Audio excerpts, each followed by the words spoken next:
नमस्कार। शुरू करते हैं टेंसेज में आगे के स्टेप में। और हमने जो है वो वर्ब फर्स्ट कर लिया है और वर्ब सेकंड को कंप्लीट कर लिया है। अब हम जो है वो तीसरी वर्ब जो है वो पढ़ने जा रहे हैं, जो कि हमें फ्यूचर सिंपल टेंस की बात करेंगे। फ्यूचर सिंपल टेंस की बात करेंगे। फ्यूचर सिंपल में ध्यान से देखेंगे आप, सबसे पहले ये याद रखेंगे कि बात फ्यूचर की हो रही है तो विल और शैल को प्रयोग होगा और साथ में वर्ब की फर्स्ट फॉर्म सिंपल टेंस में बात की जाएगी, सिंपल एस्पेक्ट में। ठीक है, तो यहां से हम शुरू करते हैं कि कहां पर हम इस वर्ब का प्रयोग करेंगे। तो पहला जो है वो हमारा रूल है, वो ये कहता है विद विद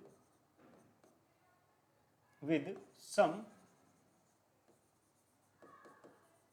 एडवर्ब्स लाइक, कौन सी टुमारो।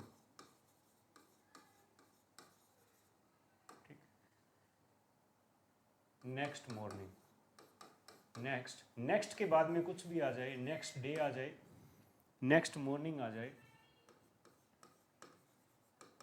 नेक्स्ट मॉर्निंग आ जाए, या फिर नेक्स्ट टाइम आ जाए, या फिर नेक्स्ट मंथ आ जाए। ठीक है, इसके अलावा वेरी सून वर्ड आ जाता है, वेरी सून। इस तरह के शब्द अगर आ जाते हैं पेपर के अंदर तो हमें विल शैल फर्स्ट फॉर्म का प्रयोग जो है वो करना है। सेंटेंस कैसे आएगा, उससे पहले एक बात और देखेंगे कि जब जब हमें जो है वो विल और शैल में से प्रेफर करना पड़ेगा किसी को, तो ध्यान रखेंगे आई ऑब्लिक वी के साथ हम किसका प्रयोग करेंगे, हम यहाँ पर प्रयोग करेंगे शैल का।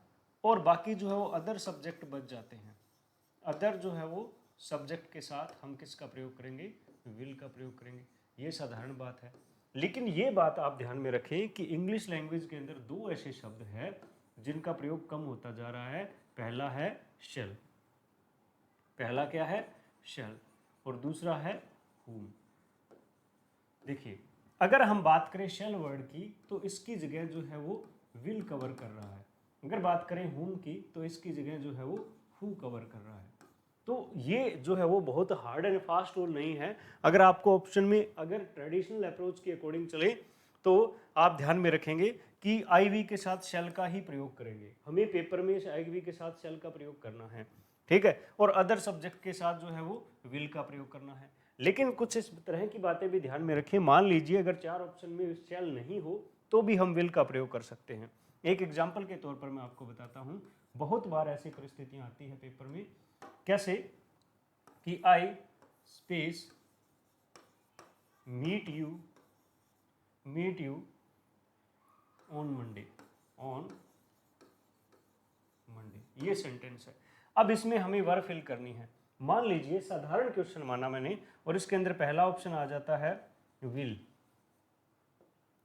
आ जाता है, ठीक है, दूसरा ऑप्शन आ जाता है शेल आ गया, तीसरा ऑप्शन आ गया, ठीक है, इसमें आ गया इज, और चौथा ऑप्शन कोई भी आ जाता है, जैसे मान लीजिए हैज आ गया। ये चार ऑप्शन आ गए, सपोज करना है बस ये। अब देखिए विल शब्द आ गया और शेल भी आ गया, तो आई के साथ अब जो ऑन मंडे यानी मंडे की बात की जा रही है, या तो मैं मंडे को मिला था या मैं मंडे को मिलूंगा, यानी ये प्रेजेंट की बात नहीं, ये तो पास्ट की है या फिर फ्यूचर की है। तो ये दोनों वर्ब नहीं आकर इनमें से एक आएगी। तो आई के साथ क्या लगाना है अपने को, शेल लगाना है। ये बात बिल्कुल सही जा रही है। सपोज करें कि यहां पर शेल का प्रयोग है ही नहीं, मिला ही नहीं हमें, ठीक है, और यहां पर हमें जो है वो एक वर्ब दे दी वर, कौन सी वर्ब दे दी, वर दे दी।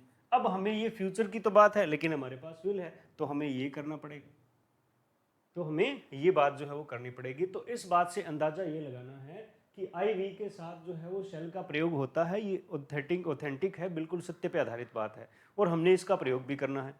सम टाइम एग्जाम में अगर ऐसी बातें आ जाए कि ये जो है वो नहीं आए शेल, तो क्या करेंगे, हम विल लगा देंगे, विल का प्रयोग कर देंगे। कुल मिला के बात ये है कि इस रूल को जो हार्ड एंड फास्ट नहीं मानकर flexibility should be there, flexibility होनी चाहिए। हम जो है वो अपने रूल्स को अप्लाई करना सीख जाएं। कुछ ऐसी बातें हमने यहाँ पर ध्यान में जो है वो रखनी है। तो ये पहली बात हुई कि विल शेल का प्रयोग टुमारो नेक्स्ट मॉर्निंग है, और बहुत ही साधारण सा सेंटेंस इस तरह से आ जाता है कि नेक्स्ट मंडे वी स्पेस छोड़ा बी वर्ब भरनी है देयर ऑन टाइम। ये सेंटेंस आ गया। अब हमें क्या करना है, इस शब्द को पढ़ना है, ठीक है। नेक्स्ट मंडे, नेक्स्ट मंडे का मतलब अगले मंडे को, यानी ये क्या बना रहा है, वाक्य को फ्यूचर बना रहा है। क्या बना रहा है, फ्यूचर बना रहा है। अब वी के साथ क्या प्रयोग करना है हमें, आई वी के साथ क्या, आई वी और आई वी के साथ क्या था, शेल, और अदर के साथ क्या था, विल, तो वी के साथ क्या हो जाएगा, शेल। तो हमें ध्यान में रखना है फ्यूचर की वर्ब आएगी और वी के साथ शेल लगाना है, तो हमें यहाँ पर हमें शेल और बी का प्रयोग किया जाता है। साधारण बात है, ज़्यादा समय नहीं लेते हुए मैं सिर्फ इतना बताना चाहूँगा कि अगर हमें इस तरह का कोई फ्यूचर एडवर्ब मिले तो वहाँ पर प्रयोग हम किसका करेंगे, विल शेल फर्स्ट फॉर्म का प्रयोग करेंगे। आई वी के साथ शेल, अदर के साथ विल का प्रयोग करेंगे। दूसरी बात, ठीक है, देखिए 2 नंबर रूल ये कहते हैं कि, है ना, ऐसी एक्टिविटीज या ऐसे इवेंट या फिर ऐसी एक्टिविटी या फिर ऐसी एक्टिविटी की बात की जा रही है जो है वो आउट ऑफ ह्यूमन कंट्रोल हो, आउट ऑफ ह्यूमन कंट्रोल। किसी भी ह्यूमन के आउट ऑफ कंट्रोल जो कोई भी एक्टिविटी है, जैसे हम ये बात करें कि पहला सेंटेंस अगर देखें तो आई स्पेस बी वर्ब भरनी है 25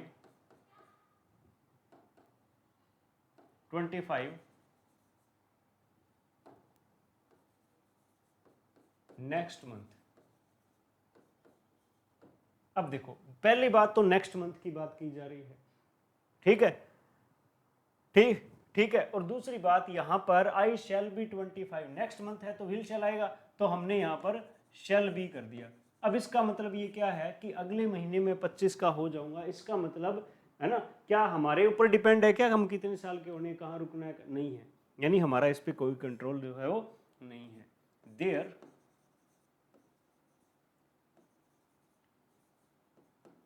will be Diwali, there will be Diwali this week,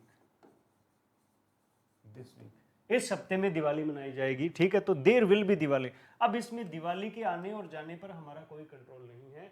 इस तरह की बातें जो है वो करने के लिए हमें किसका प्रयोग करना पड़ेगा, विल शेल का प्रयोग करते हैं। साधारण रूल है, बिल्कुल इजी रूल है। 2 रूल कौन से, एक तो ये वाला कि टुमारो टुडे वगैरह आ जाते हैं तो हम वर्ब की फर्स्ट फॉर्म किसके साथ, विल शेल के साथ करते हैं। और दूसरा, ऐसे एक्शन जो आउट ऑफ ह्यूमन कंट्रोल हो उनके लिए भी हम क्या किसका प्रयोग करते हैं, वर्ब फर्स्ट विल शेल के साथ प्रयोग करते हैं। फिर देखिए third number rule, rule number 3 देखिए। रूल नंबर 3 कहता है, ठीक है, अगर हमें वाक्य में सबऑर्डिनेटिंग कंजक्शन, जो वर्ब की फर्स्ट फॉर्म में पढ़ा था, सबऑर्डिनेटिंग कंजंक्शन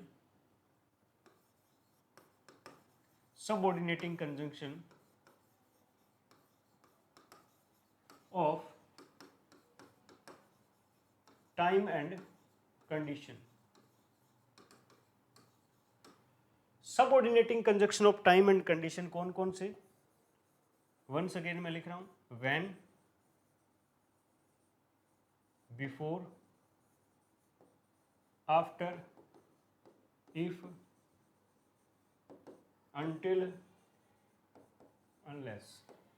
अगर ये आ जाते हैं तो स्ट्रक्चर कुछ ऐसा बनेगा, स्ट्रक्चर कुछ इस तरह से डेवलप होगा कि इधर हमने कर दिया विल या फिर शैल प्लस में वर्ब फर्स्ट फॉर्म, बीच में इनमें से कोई भी एक आ जाएगा। सपोज करो व्हेन आ गया, ठीक है, या इफ आ गया।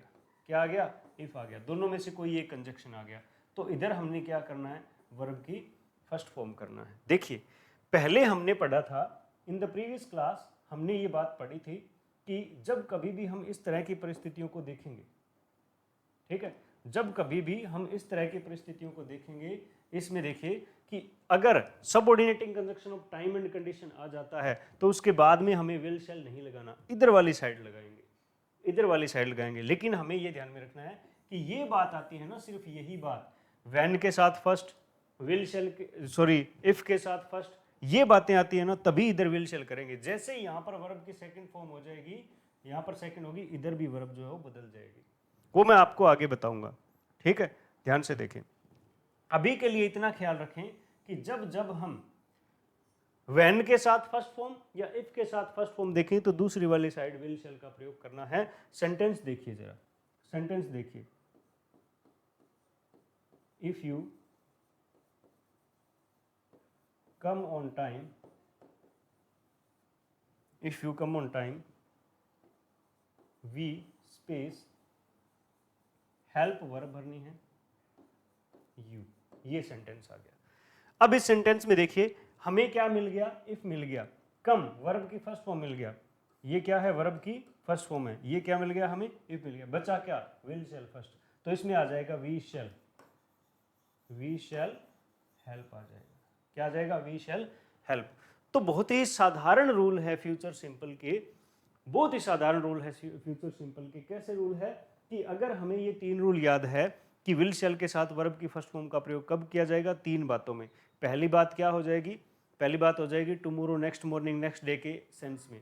दूसरी बात क्या हो जाएगी, अगर हम जो है वो क्या प्रयोग करें वाक्य में, ऐसी एक्टिविटी जो आउट ऑफ कंट्रोल हो ह्यूमन बीइंग के, उसके लिए फ्यूचर सिंपल का प्रयोग करते हैं। और तीसरी बात, subordinating conjunction of time and condition plus में वर्ब की फर्स्ट फॉर्म आती है तो दूसरी वाली वर्ब के अंदर विल शैल फर्स्ट जो भरना होगा। ये स्ट्रक्चर जो है वो आप ध्यान में रखेंगे, स्ट्रक्चर जो है वो ध्यान में रखेंगे ये वाला।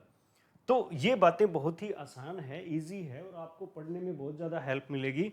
कि पहले आप याद करिए 7-8 रूल बताए थे किसके, वर्ब की फर्स्ट फॉर्म के, दूसरे हमने करे थे वर्ब की सेकंड फॉर्म के 6-7 रूल पढ़े थे, 3 इसके हैं।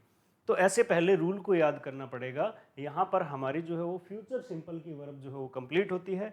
जी हाँ, आने वाले समय में हम जो है वो डिफरेंस क्रिएट करेंगे किसके बीच में, विल शैल फर्स्ट और गोइंग टू फर्स्ट फॉर्म के बीच में। तो ये एक वर्ब हम वर्ब के अकॉर्डिंग चलेंगे, पहले ये वर्ब फिर ये वर्ब। जैसे एक वीडियो में हमने फर्स्ट फॉर्म बनाया, दूसरे में सेकंड और तीसरे में हमने विल शैल। आगे जो है हम ism R I N G की तरफ बढ़ेंगे जहाँ पर गोइंग टू एक्सेट्रा पढ़ के उनका कंपैरिजन होगा। धन्यवाद।